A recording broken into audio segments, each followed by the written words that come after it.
All right, everyone. While all the normie news sites were only talking about General Flynn or Michael Cohen, Trump's former lawyer, and the Mueller probe, Russia bullshit that has now become basically a campaign finance and money laundering investigation, no longer having any real tangible connection to Russia at all. Or even really to the election at all, I think, at this point. Something that was actually substantial was occurring, and that's that a federal judge has reamed the Clinton Foundation and suggested that it does appear, according to the court system, I guess, and this is significant. Now, that the Clinton Foundation, the private servers that Hillary was managing, were specifically set up to hide the evidence of a quid pro quo arrangement at her State Department from FOIA investigation. The idea is a Judicial Watch, I believe, is involved with this one. They're trying to FOIA various documents, including some that have already gone through review at the FBI, and there's a lot of stonewalling going on, and the judge is getting, I guess, tired of this and saying, look, it looks like the way in which information was being stored and handled was specifically designed, explicitly designed, just to defeat the possibility that any group other than the FBI would ever have access to it. And so that's a problem for the Clinton Foundation. It makes them look like quid pro quo did happen at her State Department, and that there were dishonest dealings that were outright illegal going on, multiple felonies. Here's the thing, though. Despite this being significant, despite the fact that there's a 99.9% chance, let's face it, that there was embezzlement, fraud, and quid pro quo going on while she was in the State Department, and it's probably still going on now. Despite that fact, if you actually think that Judicial Watch FOIA-ing the Clinton Foundation is going to lead to it being shuttered, or having to pay restitution, or Clinton ending up on trial or seriously investigated by the deep state, no, I don't think that that's going to happen. The chance is very remote. It's just like before when he had the FBI investigation. There were a lot of people who said, well, it's so obvious the Clintons are guilty, they're going to have to find evidence. They're not going to be able to cover it up. They're going to have to throw Hillary in a cell, basically. Or at the very least, they're going to call her in for questioning, take testimony. It's going to be a freak show. It's going to be obvious she's going to get in a cell or something. Never happened. And I said that would never happen. When Comey came out, the illusions that Comey made at the time, when he came out not long before the election, and this was a big problem. This is why Mueller's waited until after the midterms, trust me.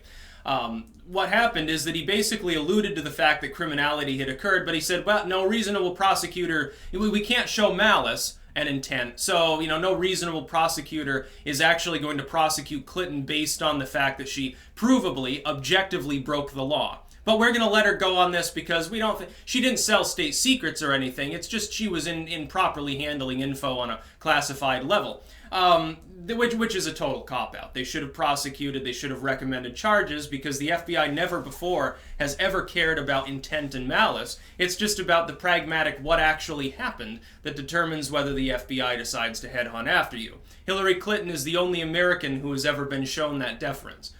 Other people might be shown that deference in the future, basically deep state operatives. Basically the same people who do the worst crimes. There's an old Vermont proverb that the law is like a spider's web. The flies get caught, the wasps go free. Or the other version is the little flies are caught, the big flies can go through. That's basically the truth. Unfortunately, our republic has become corrupted in that sense. I don't think that the Clintons will ever see the inside of a cell, unless it's to visit maybe some mafioso that they're trying to get off the hook for a campaign donation.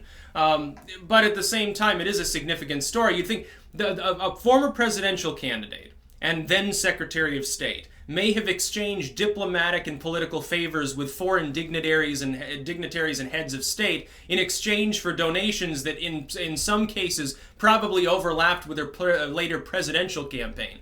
That should be the news of the fucking century. Far more than more Russia bullshit.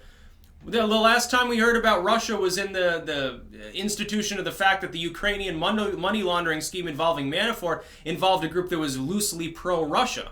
And that happened, of course, 8 years before the presidential campaign happened. It has nothing to do with Donald Trump. That's the only time we hear about Russia. That's basically a dead story.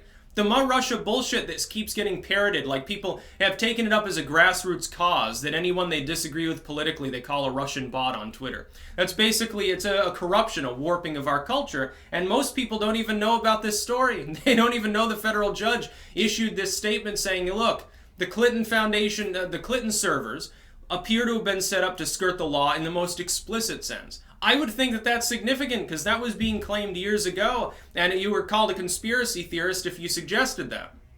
It was very funny to see how that works. But again, don't expect the Clintons to actually face the music. Don't expect them to actually be arrested or indicted or even seriously investigated. The federal courts, the courts have a lot of power, but in respect to actually attempting to gain closure on this, they need prosecutorial power that goes beyond their own legal scope. They're never going to get it because those people, unfortunately, take bribes all the time. That's about all. Peace out.